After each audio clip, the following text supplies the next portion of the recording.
Welcome back to Boring Reviews. Boring land. Oh, just kidding. Blasphemer!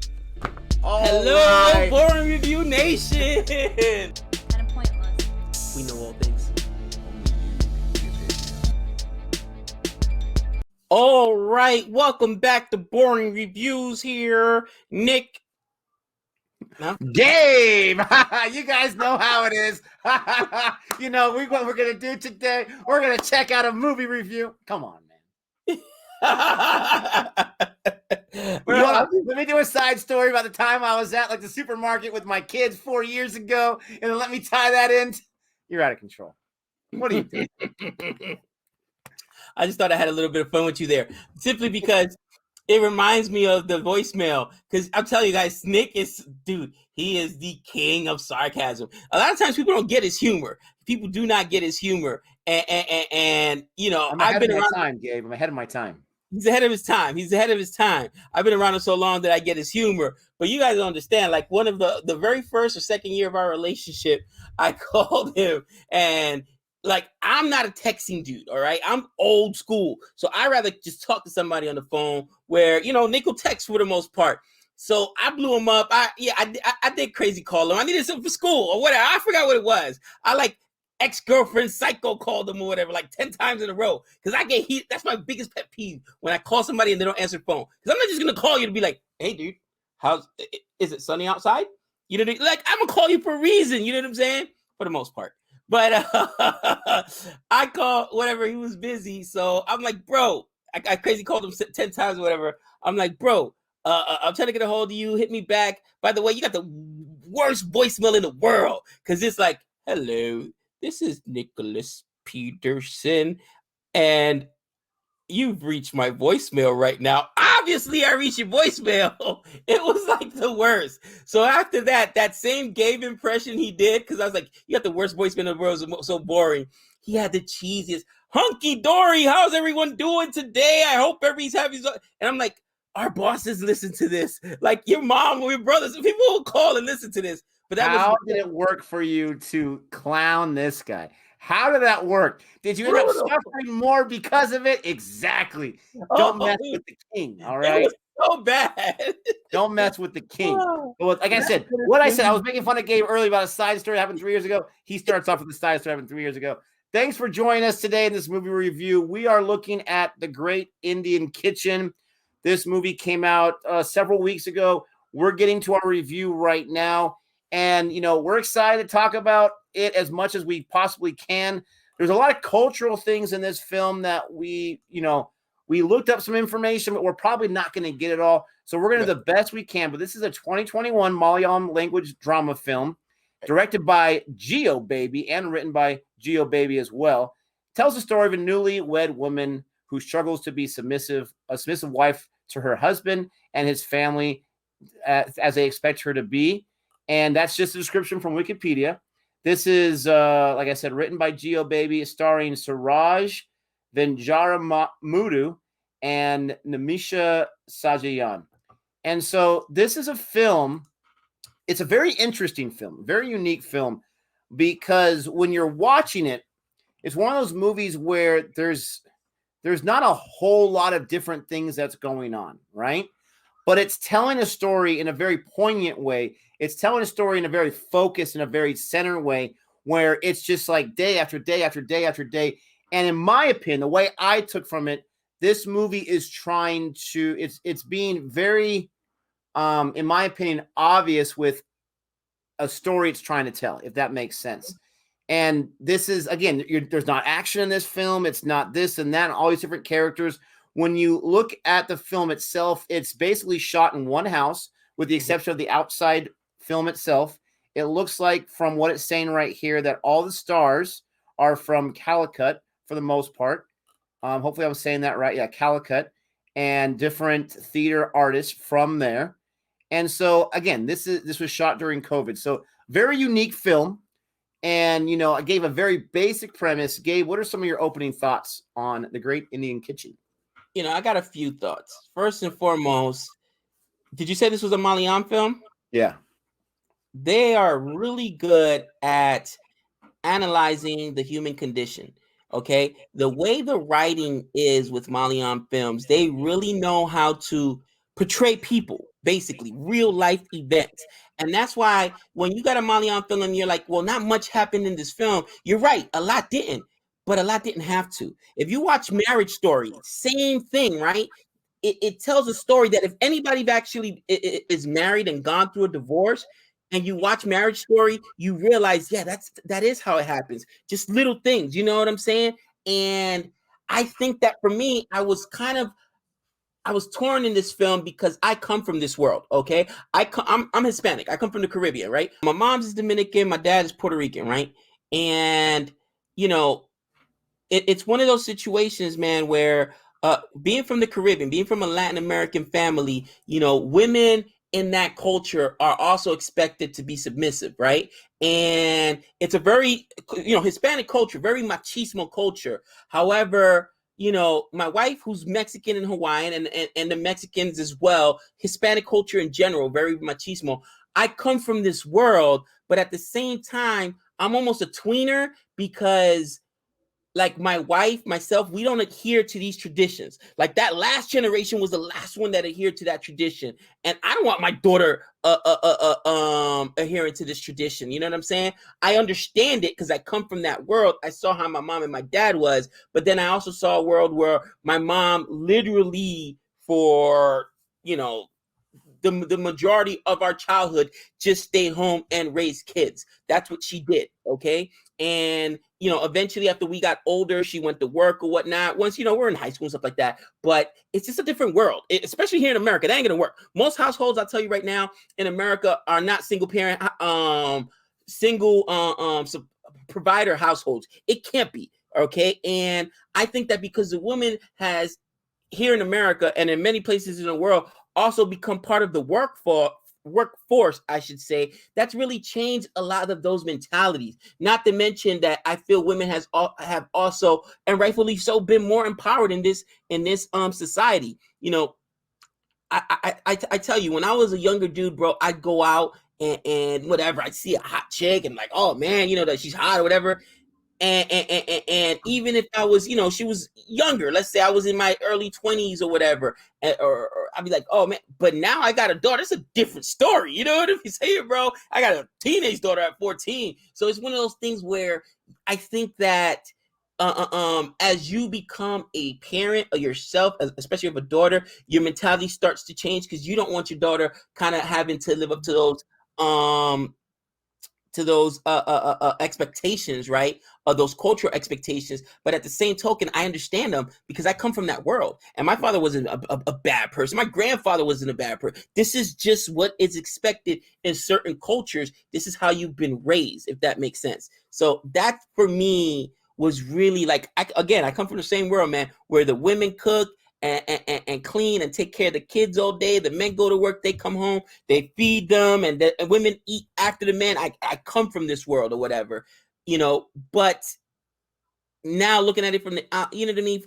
And especially in this generation, me being a tweener where, yeah, that's how I was raised, but that's not how I conducted my own marriage. And that's not even how I would want my daughter to be raised. It's a different, it spoke to me differently, if that makes sense, Nick.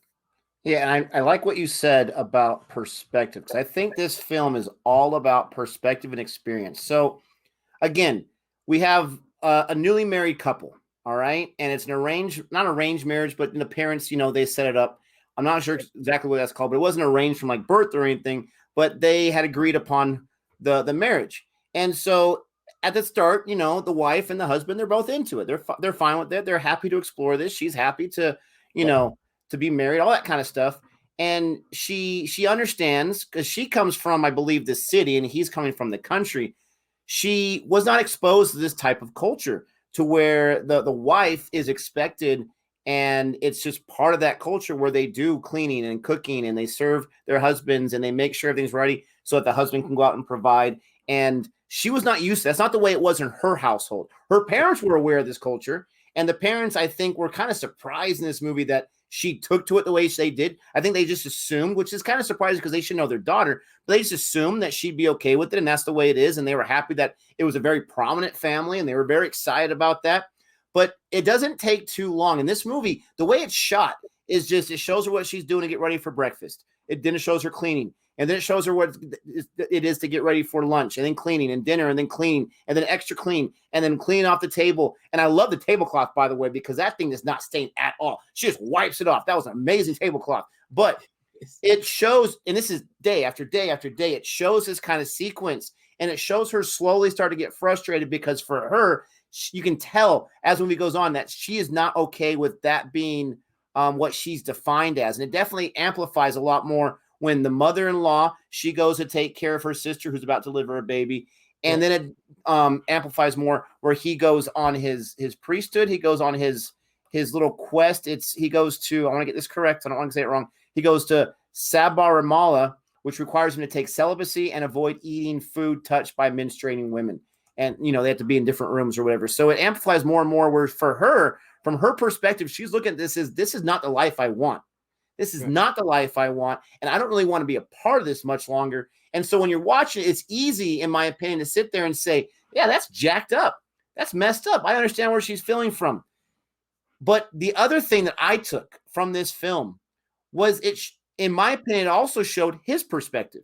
Okay. Mm-hmm. He grew up seeing, and his mom she seemed totally fine with it. She was totally fine, and she was happy to serve that role. And so he saw his mom and dad in a happy marriage. He saw his mom being willing to do above and beyond to make sure that the men were taken care of, that his dad was taken care of. And so for him, from his perspective, and I love how you said perspective, his perspective, this is what a marriage is. This is what I know, perspective and experience.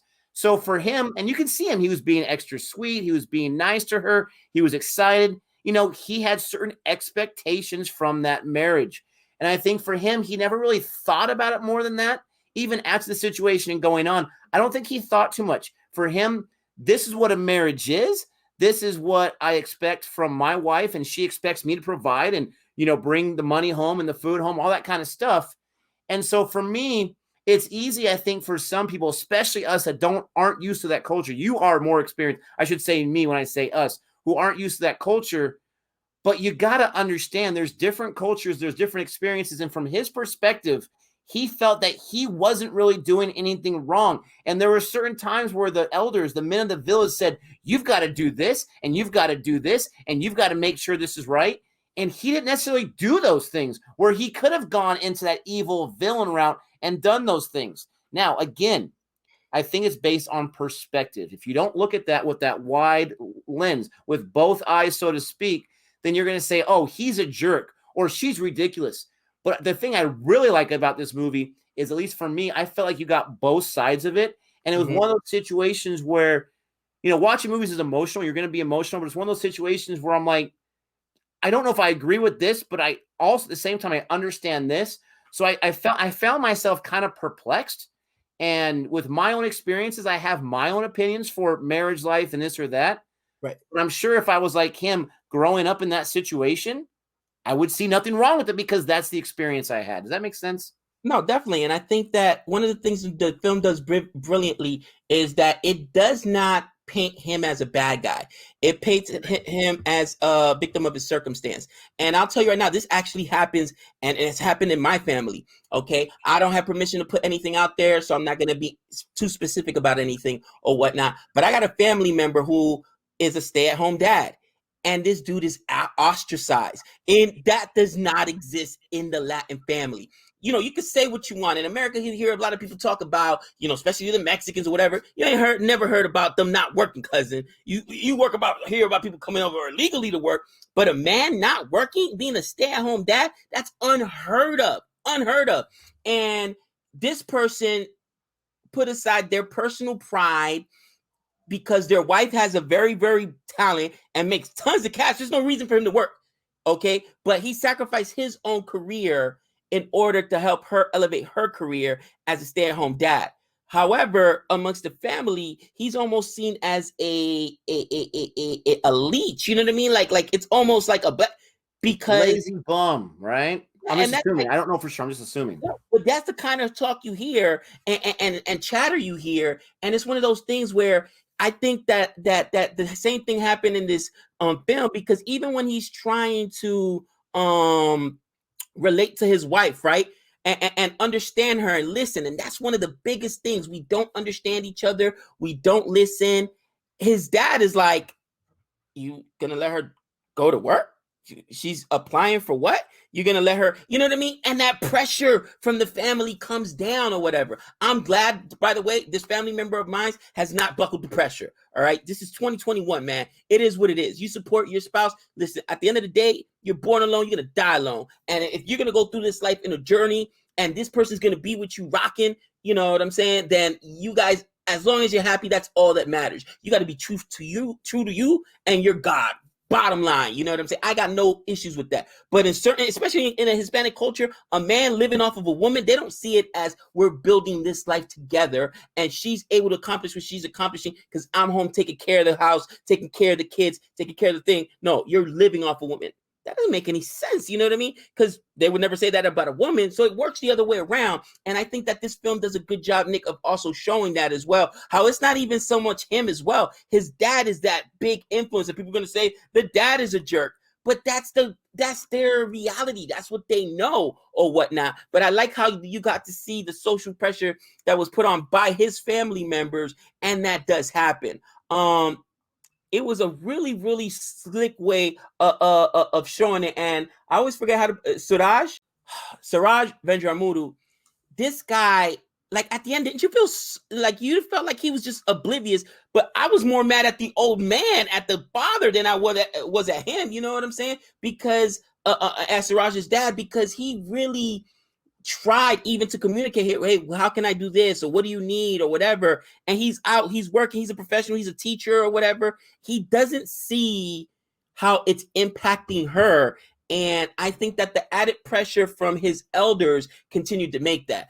The last thing I'm gonna say, because I know I've been kind of long-winded here, didn't the filmmakers have such a brilliant way of making something as simple as dirty dishes drive you nuts? It was almost eerie, like, oh, the dirty dishes are driving me crazy. The dirty dishes are driving me crazy. Let me tell you something. That's the one chore nobody in my house wants to do. We got a chore chart, all right? Because I got kids, cousin, and they're not getting a free meal. But listen, you know, to be dance, baseball, football, Xbox, you know, you breathe because of me. So I'm not doing it all. And I'm going to make sure my wife, who's also a professional, also an educator, doesn't do it all. So we got chore charts. Bro, nobody complains about chores except when it comes to dishes. And we'll have a kid out there doing dishes for like an hour. Like, still, dude, you're there, but it is what it is. We have the same exact problem. I love that you point out your second point there. And I like how you are relaying it to your own experience and people that you know, because it makes it very easy, honestly, for this review. But the thing I was going to say, and you know, people may not like this, but this is what I noticed from the film itself. The biggest issue with all of our main characters, all of our main players, the wife, the husband, the father, is they are not looking at the other person's point of view, right? They are, like you say, a victim of circumstance, or it's just the way that they're used to, but they are not putting themselves in the other person's shoes. For example, the old man, which he was driving me crazy too. I'm not going to lie. He was driving me crazy where he's like, I want you to not use the rice cooker or the steamer. I want you to do it from the, I want you to, pound down the spice. I don't want you using the washing machine. I like it when it's hand washed or whatever. He's not realizing the responsibility on his wife and now his daughter-in-law and how much extra time that is when they already have she's not sitting down eating bonbons watching soap operas for half of the day. She is at work, for crying out loud. When they're eating the food and, they're eating it and they leave kind of a mess there in their bones and this or that, they're not realizing that she has to clean all that up. I'm sure for them, they're like, she has to clean up. I'm not throwing across the room, but it's that extra mess. And she even points it out when they're at the restaurant. She's like, wow, I didn't know you could be so clean. She's got some stones. She didn't realize how sensitive he was. And he got really butthurt about that. He's like, I know how to clean up. Why would I do it at home? Again, his point of view, but neither of them, the wife too, they're not looking at the other person's point of view and where they're coming from. And they weren't willing to have that middle ground. With the old man, his wife, as far as we know, she had no real problems with it, or she got used to it and she accepted. The lady that came in to help her out when she was menstruating, She was younger too. She had no, she's like, what's wrong with you? Like, this is the way it's supposed to be. And then the other lady that came later, you're banished to the room. Why don't you, like, the thing is with the husband, I don't think he considered the fact that she came from the city and that she didn't know about these things. She didn't know about these different customs, even though she's living right there in an area nearby, at least somewhat nearby. He didn't realize, oh, she doesn't know about this custom and this custom. Let me have a conversation with my wife or whatever. Or, not to get too detailed, but in a certain area where she says it hurts, it really hurts. He's not thinking about that. So I think that's the big, and I think it's on purpose, but that's the biggest issue with these characters is they're not looking at, in a marriage, from personal experience, you've got to look at all aspects from both sides. It's hard, but it's so essential, I think, to a successful marriage. I'm not trying to preach too much there, but let me say this. As far as the movie itself, the acting was fantastic. I have no issues whatsoever with the acting. Absolutely phenomenal. It gave you that real life bird's eye view sometimes, or right close and personal. You're right. The dishes, all the mess just to prepare the food. That's what sucks about cooking, is clean up all the mess you made just making the meal. But then you had the situation with like the leaky faucet, right? And she tells her husband, she's like, can you take care of this? Assuming that's like his gender role, whatever you want to call it. Oh yeah, I'll take care of it. He never gets around to it. Why? Because he's not dealing with it day in, day out. It's not an issue to just change the bucket. Like, what's the big deal? I guarantee that if he had to do those dishes for a few days, that thing would be fixed right away. Like, I'm not dealing with this garbage, right? And I'm going to smile right now because knowing you may be one of the first people that says, oh, I don't. But how many honey-do things hasn't our wives asked us to do? And we just put it off because it's like, it's not pertinent right now. You know what I mean? It's not the end of the world. I know I do it all the time. And that's what the little things are. Those are the strings. Those are the threads that'll pull at a marriage or whatever. And to us, it's like, what do you complain? My wife, it drives her crazy. I throw the clothes on her floor. She's like, the hamper's right there. She went as far as putting the hamper next to my side of the bed. Okay. It drives her nuts. Okay. It drives her nuts. But you know what? For all men that are married, it's the little things like that. Like we don't realize how important it is. Because like to Nick's point, I'm glad you mentioned that. It's not pertinent to us because we don't deal with it every day. I got a question for you too. She was a dance instructor, right? And she went back, and at the end, she has this dance piece with her students, which I thought was absolutely beautiful. Phenomenal. I really appreciated it. But do you think it's also like a social commentary because she's a dance instructor, because she comes from the city? It's like that kind of criticism, or you know what I mean? Just new and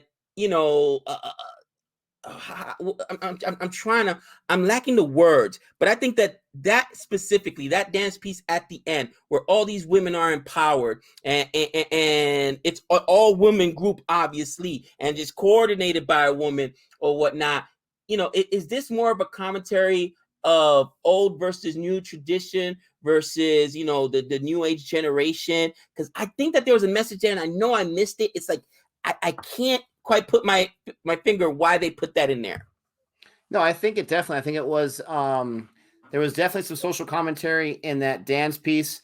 I'm not a huge dance expert, so I'm not going to begin to try to interpret what that was about. But yes, I definitely think that was intentional. And just talking about that dance piece, it was a very beautiful dance piece. It was a very aggressive dance piece. And you had the masks and everything. And you can, on one side, you can say, see what a woman can do, or just a spouse, doesn't have to be a woman, what a spouse can do when they're not expected to do the mundane chores of being a housewife or whatever. But those chores have got to get done one way or another, right?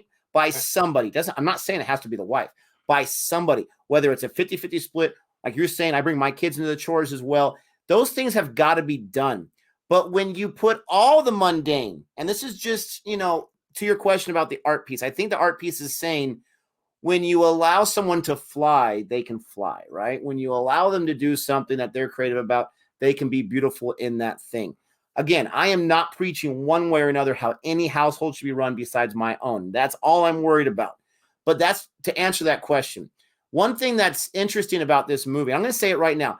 This is not my favorite type of film. It's not, okay? But this film stuck with me for days. It stayed within me and stayed in my mind for days afterwards, which shows what kind of powerful film it is. This is not the kind of film that I'm going to want to watch again and again, because it's not my cup of tea. And I'm just being honest with that.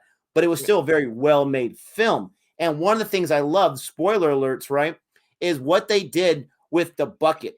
How that bucket and that dirty water, how it, and again, drip, drip, drip, how it was driving her crazy so much that it culminated to this thing where she takes the bucket, right? The whole thing with the tea. And that thing was really annoying where the guy's like, oh, you don't know how to make tea. Let me show you. Do this, this, this. In his mind, he's trying to make tea. But her, she's like, I just made tea. It's late at night. And so she does the whole thing, whole 9 yards. And, oh, you know how to do it. Finally. Awesome. But they want tea. And they're having this meeting, and she's getting really aggravated, and she's at her wit's end. She's like, okay, I'll make you some tea. Takes the dirty water, puts it in teacups, puts it on there. The guy, the dad, the son, the husband, they know right away, what did you do? And he's getting all sick. She throws the water, and she pieces off, right? That was a culmination. That's what shot for shot in the entire movie. It was building up to that. And I was so happy that the movie ended on that.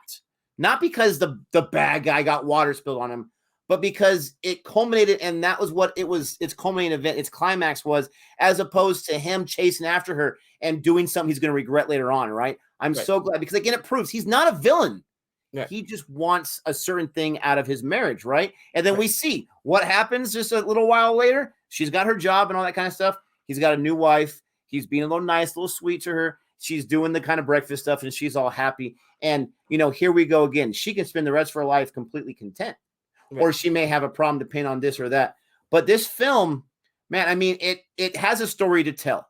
But it's not the conventional narrative type story that you usually see in a film. I'm ready to give a grade, but I'll allow you to have any final thoughts, because I'm such a nice guy. I'm so glad that you touched on that last scene, because it kind of, he went back to his ways. He didn't learn anything from this first failed marriage or whatever. And I mean, sometimes people are stuck in their ways, right? They're stuck in their tradition. And I think that was kind of that the message there, right? She goes off, she becomes this good successful dance choreographer. I think the last thing for me is, like you, I'm not going to watch this film again. Doesn't mean I didn't like it. Why? Because in films like this, it almost makes you think about your own marriage, kind of like Marriage Story. I love that film. I knew that film was going to win awards and be nominated for awards, but it's an uncomfortable watch when you're a spouse, because you're like, yeah, I got some of those shortcomings myself. You know what I'm saying? And I think that for me, that honestly is the same thing with this film. Like, I look at myself, especially because I come from that tradition. Am I doing everything I could possibly do as a husband? No, I'll be honest with you, I'm not. You know what I mean? And that is something I have to work on, but that's why I don't like these kind of films, because then it really makes you think at that moment, like, oh, dude, you may not necessarily do this, but you also have your shortcomings. Why don't you pick up your clothes off the floor? Why don't you water the plants that you were supposed to water that died? You know what I mean? Like little things like that, man. But I'm ready to give it a grade 2. Again, I love this film, man. Second Malayalam film we reviewed so far. I give this thing a A-. Only a few little flaws here and there for me. But I think that it has a very important story to tell. And for once, honestly, what I needed was more time. Didn't it seem rushed? Even though nothing happened, I would have liked to see like another at least 15, 20 minutes, not just showing the fact that she's not working and he is back in another relationship, but seeing if that relationship fails again. You know what I'm saying? Just, I don't know. Yeah, and I'm gonna give it right now. My grade's a B+, and I'll tell you why. And people are gonna be like, "Wow, a B+." You usually give A or A-. Very, very good film. Very, very well-made film. But for me, I require, or I prefer story. Story is the biggest thing. Gabe knows this. I love story. I love the writing. And the story I had to tell was a very simple story. Okay. Right. And we watch lots of movies. I like movies that have a little more story. I just do. Right. There was character development. Of course there was. But the way it was shot, and it was just, the task. When it's over, you feel like, I'm missing something. Like there's something that's missing, even though the runtime was more than enough. And that's probably my biggest issue. It's not my type of film, right? It's not a type of film that, even though I was very impressed with everything they did very, very well. I'm not going to put it as my favorite film of the year so far. I'm not going to put it on my top list for Malayalam films. No. Jolly Katu is another film that was very unique, another Malayalam film, very unique to me. And that one, it had a story to it. I didn't fully understand everything that was going on, the symbolism and all this kind of stuff, but it had a story to it, and it was very captivating. For me, I wasn't always captivated by this movie. And I got to be completely honest, I liked it a whole lot. Again, a B+ for me. And I feel like I'm defending my score. That's just my score. That's the way I feel about it. Acting's fantastic. The story that it did have was interesting enough, but I just wanted a little bit more. I wanted a little bit more than, here's the story. I have you interpret it for me. And that might mean that I'm a dumb person, but I just like to have a little bit more there. And so that's where my score is. The question is, ladies and gentlemen, I know this is liked by a lot of people. What do you think about it? What do you think about the movie itself? What do you think about our scores? What do you think about anything to do with this? Let us know. Comment below. Don't forget to like and subscribe. And until next time. We know all things.